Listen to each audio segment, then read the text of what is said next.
નહેરુ ગાંધી પેલો મદારીનો ખેલ બતાવતા હતા. ભારતીય જનતા પાર્ટીના પ્રદેશ પ્રમુખ જગદીશ વિશ્વકર્મા પોતાના ભાષણોમાં જે રીતે કોંગ્રેસને એની ટીકા કરવામાં, કોંગ્રેસના નેતાઓની ટીકા કરવામાં કે કોઈ પણ બાબતમાં એ ભાષણ કરે છે ત્યારે એ વાણી વિવેક ચૂકે છે કે એ ભાજપાના પ્રદેશ પ્રમુખ જગદીશ વિશ્વકર્માએ જામનગરમાં એ ભાષણમાં પોતાના કાર્યકર્તાને સંબોધતા કહે છે કે એ સમયમાં વિદેશથી જ્યારે લોકો આવતા હતા ત્યારે અહીંના નહેરુ અને ગાંધી એને મદારીના ખેલ બતાવતા હતા. એમના શબ્દો મેં તમને સંભળાવ્યા, એ શું કહેવા માંગતા હતા અને એની પાછળનો એનો મર્મ શું હતો.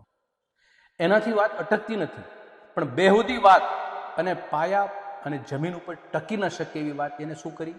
ભારતીય જનતા પાર્ટી પોતાની ઉપલબ્ધિઓ ગણાવે અને વિદેશથી આવતા લોકોને એને માનપાન આપી અને બતાવે કે અમે આ 35 વર્ષથી ગુજરાતમાં અમે આ પરિસ્થિતિમાં ગુજરાતને લાવીને મૂક્યું છે.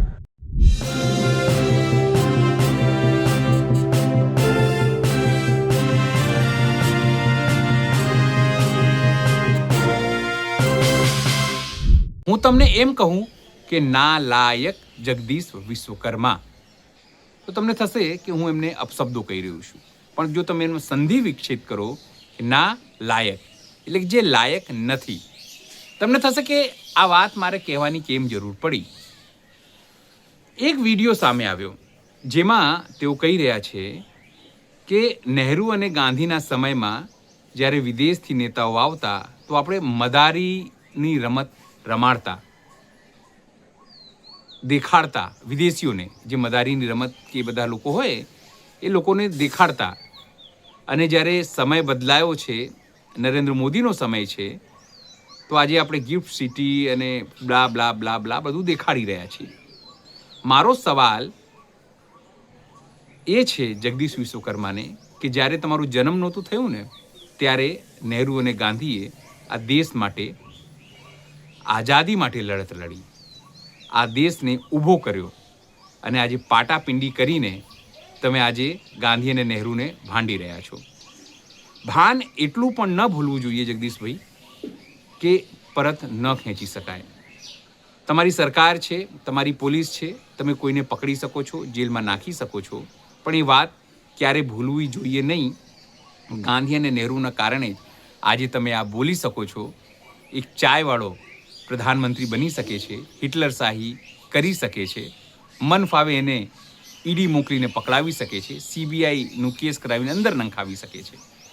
પણ જો આ જ વસ્તુ નહેરુએ કરી હોત તો તમારા જે પુરખો છે, તમારા જે વડવાઓ છે એ ક્યારના જેલમાં હોત અને તમારું નામો નિશાન પણ ના હોત.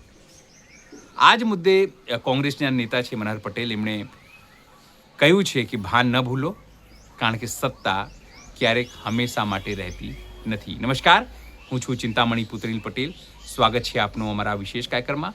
પહેલાં સાંભળો કે જગદીશ વિશ્વકર્મા અતિ ઉત્સાહમાં કેવી રીતે નહેરુની સાથે ગાંધીને પણ ભાંડવામાં કંઈ કસર બાકી રાખતા નથી. પહેલાં જગદીશ વિશ્વકર્માને સાંભળો, એના પછી મનહર પટેલ શું કહી રહ્યા છે એને આપણે સાંભળીએ. વિદેશથી પહેલા નેતા આવતા હતા ત્યારે નહેરુ ગાંધી પેલો મદારીનો ખેલ બતાવતા હતા. અને આજે વિદેશની ધરતી પરથી કોઈ ગુજરાતમાં કે ભારતમાં આવે, આપણે એમને ગિફ્ટ સિટી જોવા લઈ જઈએ, ડાયમંડની ડ્રીમ સિટી જોવા લઈ જઈએ, રિલાયન્સની આપણે આ રિફાઇનરી જોવા લઈ જઈએ, આપણી સેમિકન્ડક્ટર ઇન્ડસ્ટ્રીઝ જોવા લઈ જઈએ, સરદાર સરોવર ડેમ જોવા લઈ જઈએ, અમદાવાદનો રિવરફ્રન્ટ જોવા લઈ જઈએ. એવી કેટલીય બાબતો વિકાસની છે જેની દેન આપણને ભારતીય જનતા પાર્ટીના પ્રદેશ પ્રમુખ જગદીશ વિશ્વકર્મા પોતાના ભાષણોમાં જે રીતે કોંગ્રેસને એની ટીકા કરવામાં, કોંગ્રેસના નેતાઓની ટીકા કરવામાં કે કોઈ પણ બાબતમાં એ ભાષણ કરે છે ત્યારે એ વાણી વિવેક ચૂકે છે. ભારતીય જનતા પાર્ટીના કાર્યકર્તા અને સમર્થકોને મારે એક વિનંતી કરવી છે કે મારી નજર સામે એક એમનો જામનગરમાં ભાષણ કરતો વિડીયો આવ્યો. એમાં જે શબ્દો જે રાષ્ટ્રની ધરોહર અને રાષ્ટ્રના યુગ પુરુષો કહેવાય, પૂજ્ય મહાત્મા ગાંધી અને પંડિત નહેરુ, એ દેશના ઘડવૈયા અને લડવૈયા, એમના માટે કેટલું માન છે, કયા પ્રકારના શબ્દો એને વાપર્યા, કઈ કિસ્સા કે કઈ ઘટનાને એને આ વાતમાં જોડી, એ આપે પણ સૌને એ સાંભળી અને પોતાના નિર્ણય કરવાની તાતી જરૂર મને લાગે છે.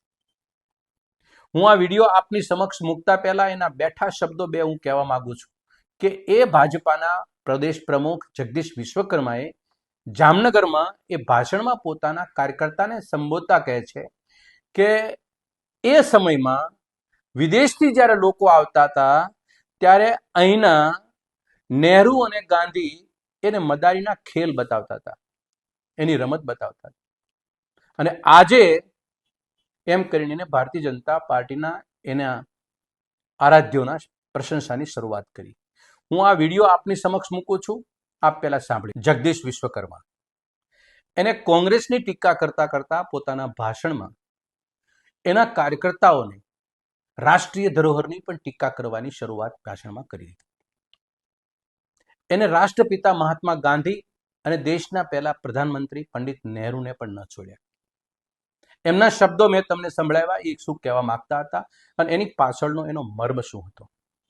એનાથી વાત અટકતી નથી, પણ બેહુદી વાત અને પાયા અને જમીન ઉપર ટકી ન શકે એવી વાત એને શું કરી, પોતાની ઉપલબ્ધિઓ ગણાવતા કે અત્યારે વિદેશથી કોઈ આવે છે તો એને અમે સરદાર સરોવર ડેમ દેખાડીએ છીએ.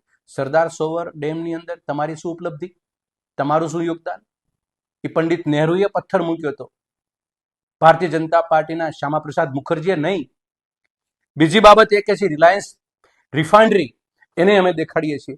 રિલાયન્સની ફેક્ટરીનો પાયો ધીરુભાઈ અંબાણીએ નાખ્યો હતો, એ નફો કમાવા માટે નાખ્યો હતો, ભારતીય જનતા પાર્ટીના કમલમના પૈસે કે કમલમના વિચારોથી નહીં. ત્રીજી વાત કહે છે કે ડાયમંડ સિટી સુરતની અંદર અમે દેખાડી છે. ડાયમંડ સિટી એક ઉદ્યોગ ગૃહોનું એક ગ્રુપ છે, એને બનાવ્યું. એમાં કમલમ કે ભારતીય જનતા પાર્ટીએ પોતાની ફલશ્રુતિનો ઉપલબ્ધિ ગણાવવાની કોઈ જરૂર નથી. ત્રીજી વાત એ કહે છે કે સેમિકન્ડક્ટર ફેક્ટરી, આ બધા લોકો પોતાના ધંધા માટે નફો શોધતા શોધતા ગુજરાતની ભૂમિ પસંદ કરે છે. કમલમ કે ભારતીય જનતા પાર્ટીના કોઈ સરકાર કે કોઈ આગેવાનનું યોગદાન નથી. એની ઉપલબ્ધિઓ તમે માથે ન ઉપાડો. હા, તમે કરી શકો છો કે ગુજરાતમાં આવો, હું તમને ભાવનગરની અંદર કલ્પસર બતાડું, કલ્પસર દેખાડી શકો છો. તમે બુલેટ ટ્રેનમાં એને મુસાફરી કરાવી શકો છો. તમે સી પ્લેનમાં ઉડાડી અને તમે એને વિઝિટ કરાવી શકો છો. અને ખાસ એવું લાગે તો 100 સ્માર્ટ સિટી નરેન્દ્રભાઈ મોદીએ બનાવ્યા છે હિન્દુસ્તાનમાં, એકાદા સ્માર્ટ સિટીની વિઝિટ પણ કરાવી શકો છો. એના કરતા એવું લાગે કે 1 લાખ ગામડાઓ તમે સ્માર્ટ કર્યા હતા, એમાંનું એકાદું ગામ પણ તમે સ્માર્ટ કરેલું હોય એવું તમે દેખાડી શકો છો. અને સૌથી સારું, બહુ દૂર ન જવું હોય તો અમદાવાદનો હાટકેશ્વરનો એક પુલ છે, એની ઉપરથી પસાર કરી અને મુસાફરી કરાવડાવે છે કે આ પુલ અમારી ઉપલબ્ધિ છે. આ બધી તમારી ઉપલબ્ધિઓ છે. ભારતીય જનતા પાર્ટી પોતાની ઉપલબ્ધિઓ ગણાવે અને વિદેશથી આવતા લોકોને એને માનપાન આપી અને બતાવે કે અમે આ 35 વર્ષથી ગુજરાતમાં અમે આ પરિસ્થિતિમાં ગુજરાતને લાવીને મૂક્યું છે. પણ રાષ્ટ્રીય ધરોહરની કે રાષ્ટ્રીય નેતાઓનું અપમાન એ ન ગુજરાતની ભૂમિ કે ન ભારતની ભૂમિનો કોઈ નાગરિક કરે. જે રીતે જગદીશ વિશ્વકર્મા પોતાની વાત મૂકી અને કહેવાય કે સીધી રીતે અતિશયોક્તિ એમણે કરી દીધી અને પછી કોંગ્રેસના જે નેતા છે તેમણે અરીસો દેખાડ્યો. છતાં આ બંને મુદ્દે જે છે સામાન્ય જનતા, અમારા દર્શકો શું વિચારે છે, જરૂરથી કોમેન્ટ બોક્સમાં કોમેન્ટ કરજો. એ સિવાય અમારી યુટ્યુબ ચેનલ લાઈક કરો, સબસ્ક્રાઇબ કરો, બેલ આઇકન દબાવો. સાથે અમારી વેબસાઇટ છે www.gujaratplus.in, ત્યાં પણ જઈને તમે વધુ અપડેટ થઈ શકો છો. અત્યારે માટે બસ આટલું જ. નમસ્કાર.